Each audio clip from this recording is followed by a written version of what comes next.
Automobilismo, Pedro, vamos contar. Primeiro você conta a sua história no automobilismo. Esse cara acabou de vencer um de campeonato aí, né?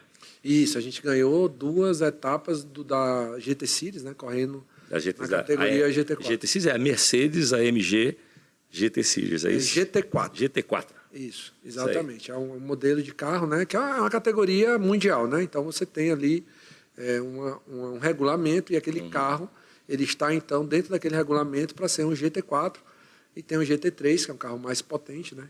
Que dá até uma confusão quando você vai lá na corrida, porque tem o GT3 chega na frente do GT4, mas na verdade a gente não está... A gente está numa mesma corrida, mas são categorias distintas. Um compete GT3 com GT3, GT4 com GT4. É isso aí. Está todo mundo junto, mas são categorias... Cronometra o tempo, né? Aí no final é o seguinte, tempo de GT4 com GT4, tempo de GT3 com GT3, é isso? É isso aí. Tempo, quem chegou na frente e tal, e aí você tem... Vamos lá, vamos falar um pouquinho de automobilismo agora. Quem acompanhou aí o Padrinho estava lá no carro do Pedro, aquele cara que subiu no pódio é esse cara aqui, entendeu? Você vai falar um pouquinho como você entrou. Quero que você explique a diferença do GT3 para o GT4. Quero que você fale o seguinte aqui. O cara ele quer entrar nesse mundo, o que ele tem que fazer? O Padrinho está lá patrocinando o Pedro na corrida dele. Eu quero patrocinar. O que ele vai fazer também para patrocinar o Pedro? Vamos entrar no mundo do automobilismo. E outra coisa principal que não pode deixar. O que você leva do automobilismo para dentro da empresa? Ótimo. Mas você quer começar por onde? Então, vamos começar como já está. Vamos começar pelo começo, né? Bom, começa aí. Então, né, é normal quando você vai fazendo um caminho ali profissional e o homem, né, a grande maioria do homem, ele chega um momento que ele resolve investir em uma paixão. Ele resolve investir em algo que lhe traz, lhe proporciona uma tranquilidade, lhe proporciona prazer, lhe proporciona... ou seja, você realiza aquilo que você quer fazer. Porque durante muito tempo você luta para fazer aquilo que os outros precisam que você faça. Chega um momento que você diz, não, agora eu quero me presentear. No meu caso, então, isso veio com o automobilismo. Comecei por carro antigo, desenvolvendo, fazendo alguns projetos. E desses projetos, então, me encontrei num lugar que, além dos carros antigos, também faziam carros de competição, de corrida. Fui convidado, então, para fazer um track day, ou seja, para entrar no carro de corrida e dar algumas voltas no circuito. E aí foi paixão imediata, né? Diga, é isso aqui que eu quero. A pessoa lá, que é um preparador muito famoso, ele olhou para mim e falou, rapaz, você leva jeito.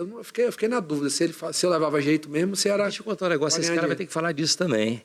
Esse cara começou a fazer essa parada toda, você tinha 170 quilos na época? Tinha 168 quilos. 168 quilos. Já imaginou um piloto de 168 quilos? Isso é superação. Depois quanto você pesa hoje? 90, sei lá? 100 quilos. Mais 100 quilos. Então o cara perdeu a metade, perdeu 68 quilos, perdeu a Fernanda e o Davi junto, talvez. Davi, você tem 68 quilos, Davi? 63, ó, perdeu mais do que o Davi. A Fernanda nem vou perguntar, entendeu? Mas perdeu o Davi, entendeu? Eliminou daí de dentro. Depois conta essa história também. Porque quando você começou, você me falou que você era gordão. Isso aí. Porque eu lembro que você falou assim, ninguém acreditava. Ele estava no macacão gordão, saía lá dentro e ficava na rabeira dos caras, dos pilotos levinho, correndo lá dentro. Conta essa história aí, vai, vamos embora. É isso aí. Então, ou seja, foi exatamente isso, né? Eu nesse status aí, estava ali, tive a oportunidade de entrar no carro. Foi muito difícil para eu entrar no banco. Imagino também, você me contou essa história. Eu acho que eu pilotei... A gente está rindo aqui, mas isso é história de superação. É, isso aí. Conta aí. Eu entrei no banco, ficou uma parte para fora, uma parte para dentro. Tanto é que depois, quando eu adquiri o meu segundo carro de corrida, né, o banco teve que ser alargado. Então, racharam o banco no meio, fizeram uma solda para poder... entrar dentro do banco de maneira confortável, né? Sim, ali eu sim. parei de ter vergonha de falar, digo, não, gente, tem que arrumar o banco aí. Então foi isso, comecei normal fazendo track day. O track day é muito legal porque é uma coisa mais leve, né? Você vai para o autódromo, você contra você mesmo, então ali você não está disputando, você não está... Ou seja, você com o seu carro buscando uma evolução. Então o que você está fazendo ali? Fulano está... Mas tem uma recomendação, né? Por exemplo, eu fui fazer um track day lá com ele esses dias, né? Mas eu coloquei um carro normal, sem gaiola. Não faça isso, né? É bom ir com preparadão, né? Melhor, né? Mais seguro.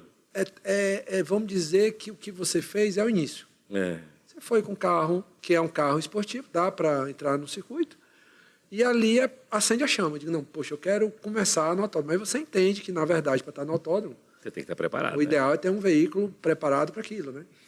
Que o automobilismo, assim como vários esportes, é algo muito democrático. Então, você tem gente que anda de Fusca e gente que anda de Ferrari. Né? Então, é um esporte democrático também. Então, não quer dizer que você tem que ter rios de dinheiro para fazer automobilismo. Você tem que ter interesse, boa vontade, dedicação. Né? E tem muita gente hoje que, inclusive, ganha para correr. Né? Então, você tem N casos de pessoas, né, pilotos profissionais que recebem para correr. Mas, no meu caso, né, que sou um piloto amador, que não é aquela história do piloto que vem lá desde jovenzinho, competindo tal, e vira piloto, né? A gente consegue uma capacidade financeira e aquela capacidade financeira subsidia o seu sonho. Né? E aí você começa a fazer um processo. Então, esse meu processo dura aproximadamente 10 anos, né? Vem de 10 anos, e nesses 10 anos você vai evoluindo. Começa com um carro mais lento, até porque é loucura também pegar um míssil lá e já começar com ele, né? Então você começa com um carro mais lento, vai evoluindo. Qual que é o carro com que você começou? Eu comecei com Audi. Audi. Normalmente é assim, as categorias, elas existem. Qual Audi? Era um Audi... Que depende, né? Se você tiver de R8 já não é muito. Não, era um Audizinho, um hatch. A3? Um A3. Esse A3 era uma categoria que existia, que foi descontinuada, então os carros foram vendidos. Como eram carros de corridas, viraram, né, carros para pilotar no autódromo. E foi o meu primeiro carro, então, de track day, né? Então, você começa ali no carro e você vai indo. Chega um determinado momento que você atinge ali o limite do carro. O que é atingir o limite para o Pedro? Atingir o limite para o Pedro é chegar muito próximo de um piloto profissional. Naquela categoria. Naquele mesmo carro, naquele mesmo circuito. Né? Então, poxa, se eu estou a X segundos de um piloto profissional, eu como piloto amador, né, cheguei no limite daquele veículo. E aí você passa por um processo de transformação, vai para um novo carro. Aí o próximo carro seu foi o quê? Se eu for o A3, e depois? Depois do A3 foi para o Mustang. Foi para o Mustang. Isso, a Mustang preparado para a corrida, né? Não era um Mustang de rua. Existia aquele Fórmula... Tinha corrida de Mustang também? Não, hoje você tem. Você tem ainda? Você tem alguns Mustangs, inclusive GT4, GT3. Tem Mustang na GT4 e GT3? Tem Mustang GT4 e GT3. Todas as montadoras você tem carro tanto no GT3 como no GT4, né? E tem alguns Mustangs que fazem mais track day, tem uns 3 ou 4 aí no Brasil que são muito bons, inclusive. Esses carros chegam, inclusive, a andar mais rápido do que a Stock Car. É mesmo? Porque são carros com uma preparação assim no nível... No caso do Mustang, anda mais do que a Stock Car? Ou seja, no mesmo autódromo, no Interlagos, faz um tempo abaixo do Stock Car, por exemplo. Então você tem essa... Mas comparável com a GT3 e GT4 sua? Aí dentro? Também. Então, ou seja, você tem, vai... Então, aí eu fui para o Mustang, foi a minha maior escola. Você tem esse carro até hoje, não tem? Tem até hoje. É um carro da equipe lá que eu participo. E depois de muito tempo, né? Aí o track day foi ficando, vamos dizer assim, você vai atingindo... Sem graça. Eu acho que é um bom nome. Não tem como não ser sem graça, mas deixa de ser um desafio. Então, por exemplo, qual era a minha praia, assim? Eu ia para um autódromo e tinha lá uma Lamborghini. Então, eu fiz um tempo melhor que a Lamborghini. Aquilo ali já era a vitória, né? Não era que você estava disputando ali com a Lamborghini. Você faz um tempo no circuito melhor do que o da Lamborghini, por exemplo. Lógico que aí depende de quem está atrás também, né? Então, aí ganhei N track days em vários autódromos no Brasil. Você vai conhecendo também os circuitos, vai entendendo melhor de automobilismo e tal. Até que um belo dia, uma das pessoas do ciclo me apresentou uma categoria que chamava Sprint Race, né, que hoje é a NASCAR Brasil.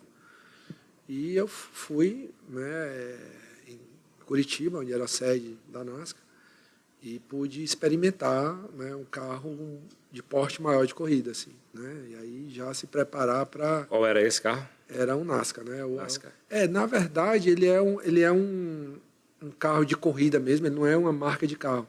O que eu corri, ele tinha uma bolha em fibra de um Mustang, mas tem de Mustang, tem de Camaro, mas não é um Mustang nem um Camaro, é um carro de corrida, monobloco, né, com um cockpit central, então você pilota no meio do carro ali, não é na esquerda, por exemplo. Acho que no dia 20 eu vi um carro desse lá.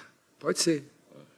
E ali você coloca a bolha e você tem, né? Hoje a NASCAR é muito a categoria fascinante, assim, mas eles estão no nível já que Está no nível muito profissionalizado, assim, né? Eu peguei ainda uma época que tinha muitos amadores. Quais velocidades finais chegou a atingir na categoria A NASCAR? NASCAR passa de 250 km em alguns autódromos, né?